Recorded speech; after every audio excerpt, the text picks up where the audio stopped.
Estas férias leve o observador no bolso. Na praia, no campo ou entre viagens, acompanhe toda a atualidade sem limites.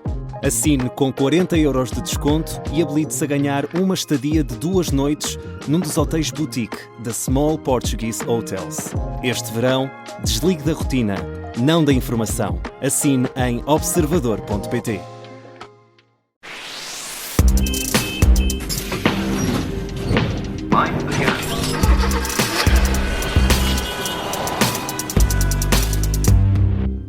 Operação Stop na Rádio Observador, todas as semanas as principais novidades do mundo automóvel, como sempre com o Alfredo Lavrador. Alfredo, seja muito bem-vindo. Como é que estás? Como é que foi essa semana? Obrigado, Zé Rafael. Foi boa, está bom tempo, nós gostamos disto. Ora bem, o que não gostamos é de batalhas e neste caso, no programa de hoje, vamos falar de uma batalha que envolve a China. Depois dos carros elétricos, este novo conflito é sobre pneus. As ajudas consideradas ilegais pela Organização Mundial do Comércio e a União Europeia levaram a Europa a taxar os carros elétricos produzidos na China. Há aqui uma nova batalha com os chineses. Parece, Alfredo, que estamos condenados a estas constantes batalhas comerciais com a China. Depois dos carros elétricos exportados para a Europa, agora é uma com os pneus. Qual é que é o problema, afinal? Tens toda a razão, José Rafael. Parece que é uma perseguição, mas faz parte, porque o que acontece é que, se, por exemplo, Portugal, se quisessem ajudar uma determinada indústria, que é a nossa, imagina tu do azeite, ou do vinho, ou da carne, ou do que quer que seja, não o poderíamos fazer, porque estamos impedidos por isso disso mesmo, por parte da União Europeia, que impede que os países ajudem ilegalmente as suas indústrias. Lamentavelmente, a China não procede de igual forma e quando tenta exportar para os outros países que cumprem as regras da Organização Mundial do Comércio, digamos assim, acabamos por colidir, uma vez que eles acabam por ter uma vantagem ilegal. E isso não é aceitável.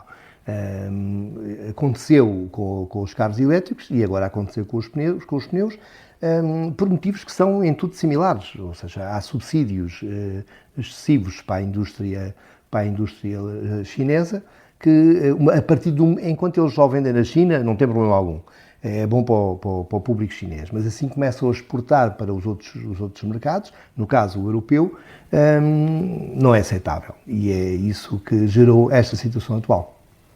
Alfredo, como é que surgiu esta questão então agora em torno dos pneus? Os fabricantes chineses estão a jogar limpo ou há aqui algum tipo de assistência por fora, digamos assim, uma direção assistida? Olha, não é caso de jogar limpo ou sujo. Eles estão a jogar com as regras do país. O que acontece é que a China, quando decidiu começar a exportar fortemente para vários mercados, mas sobretudo, agora estamos a debruçar-nos sobre o europeu, devia ter considerado que há regras que tinha que cumprir. A Organização Mundial do Comércio, como te falei há pouco, alertou para as ajudas ilegais que beneficiavam as marcas chinesas. A União Europeia foi investigar e concluiu isso mesmo, concluiu que a acusação tinha mérito, outra coisa não era de esperar, e isto em relação aos carros elétricos. Nos pneus, o resultado foi o procedimento e o resultado foram similares e aqui estamos nós. Sabes que, apesar dos pneus parecerem menos sofisticados do que os automóveis elétricos, também aqui existem fabricantes melhores que outros, como é óbvio. O nível da média, até dos melhores, sucede que está muito abaixo dos fabricantes europeus, que acusam os chineses de dumping e de venderem pneus de qualidade inferior. Sim, porque hoje em dia há muita tecnologia, são exigidas muitas coisas, nem sempre fáceis de conciliar, aos pneus. E uma vez que nós exigimos que sejam simultaneamente seguros, que proporcionem conforto, que não façam ruído de rolamento, que é determinante agora no caso dos veículos elétricos, que como não têm ruído do motor, todo o ruído provocado, seja de aerodinâmica, seja de rolamento dos pneus, ouve-se muito, os clientes são muito exigentes, mas só sabem disso depois de adquirir o produto. E é isso que também se tenta pôr fim. E quem é que são os queixosos? Olha, os queixosos tradicionalmente são os fabricantes que se sentem mais prejudicados por esta concorrência desleal.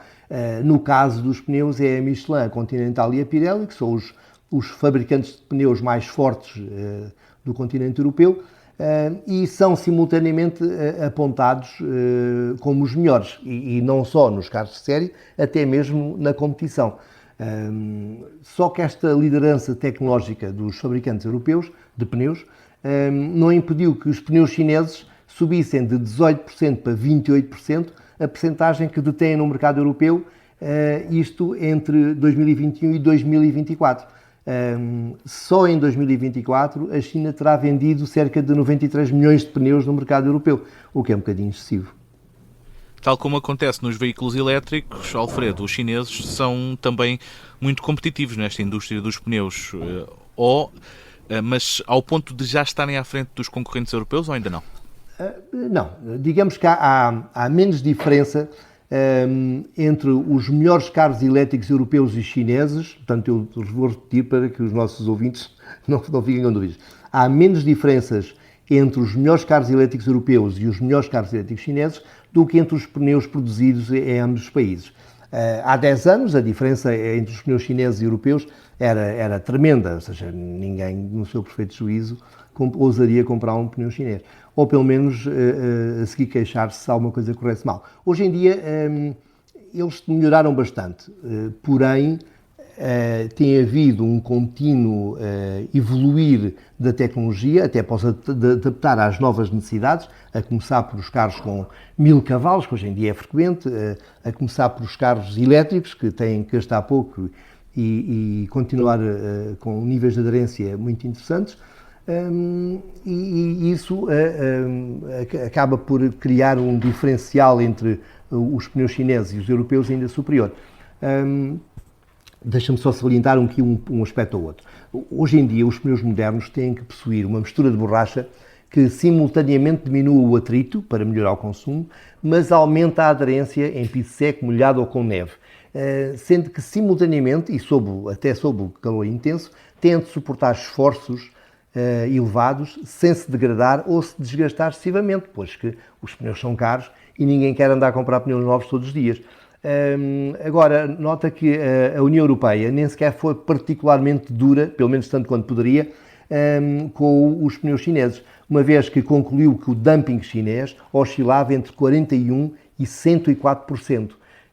Ainda assim, a União Europeia determinou que os pneus chineses tivessem que pagar apenas o imposto especial à entrada no mercado europeu, que oscila entre 24,5% e 45,3%. Estamos a falar de menos de metade do que aquilo que foram acusados de dumping. Esta penalização parece manifestamente insuficiente, pelo menos a mim, suponho que a ti também, mas espera-se que seja o suficiente para chamar a atenção, não só para a diferença que existe entre os dois produtos, como para a necessidade de competir. Sim, é bom, melhora a qualidade e reduz os preços, mas de forma sem truques, limpa. Ora bem, para já está aqui já feita a primeira chamada de atenção, feita pelo Alfredo Lavrador. Alfredo, chegamos ao final do nosso tempo, fica por aqui a Operação Stop, mas estamos de regresso para a semana com mais novidades sobre o mundo automóvel. Até lá, um grande abraço. Está combinado.